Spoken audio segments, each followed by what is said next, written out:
I am not a fox. On Luca's first day in the city, he went to the park to make new friends.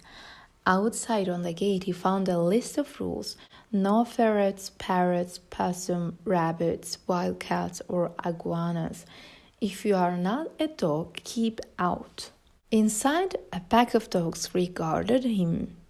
You are not a dog, they said. You are a fox. That's impossible, Luca said. I chase cats and yip at mailmen and sniff other dogs you know where. The head Doberman snorted. Any fox can act like a dog. I have a waggy tail and a whiskery nose, Luca said. The second in command whiffed. Any fox can look a little like a dog. I am not a fox. Prove it, said the Doberman. Luca looked around at all the snouts and tails and ears and coats.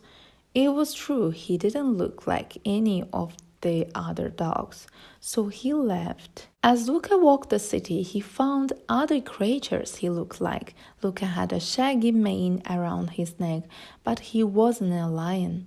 Luca had spindly legs for leaping, but he wasn't a horse.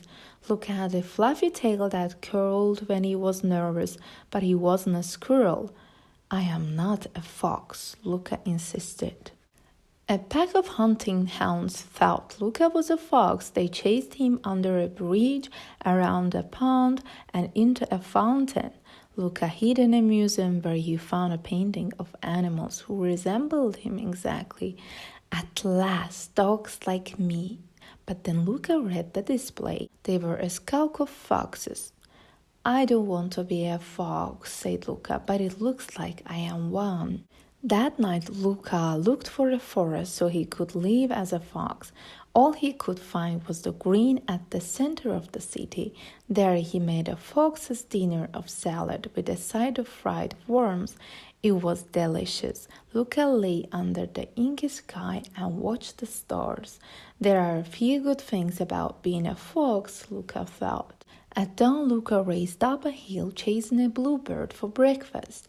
At the top of the hill, he lost the bird, but there he found himself nose to nose with 3 other foxes. A pack of foxes, Luca exclaimed. Can I join you? The foxes looked at Luca, and Luca looked at them. But you are not a fox, the foxes said. I am a fox. Everyone thinks so. I have a pointy nose and a brushy tail. Any dog can look a little like a fox, the foxes replied. People run away from me because I am a wild animal, Luca said. Any dog can scare a person, sniffed one fox. But people do not scare you. And why are you looking for company? We don't live in groups, the foxes say. That's very doggish behavior. And the 3 foxes scattered because a girl was approaching. I've always wanted a pet fox, said the girl, who found Luca all alone. You should come home with me.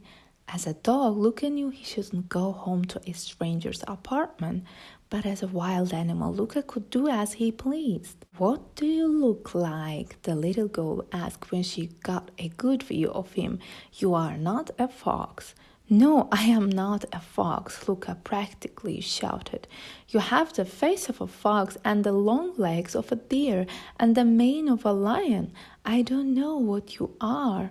No one knows, Luca said. Then the girl showed Luca all the other unusual creatures who lived in the city.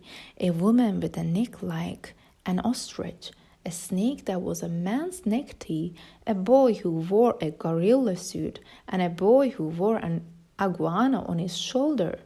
The girl held Luca in her arms. You are the most wonderful mystery I have ever seen. You shall be my mystery dog. The next day at the dog park, Luca fluffed out his flame-colored fur and displayed his dog tag proudly. The chief Doberman stopped them at the gate. If you are a dog, where is your pack? All dogs have other dogs, or at least a person to play with. Before, Luca didn't have a person or a pack, but now he had the go. Inside, the pack of dogs began to whisper, What kind of dog is this? That's a fox. Luca smiled his fox's smile and puffed out his coat. I am not a fox, Luca said. I am a mystery dog, the very best kind, and you can call me Luca.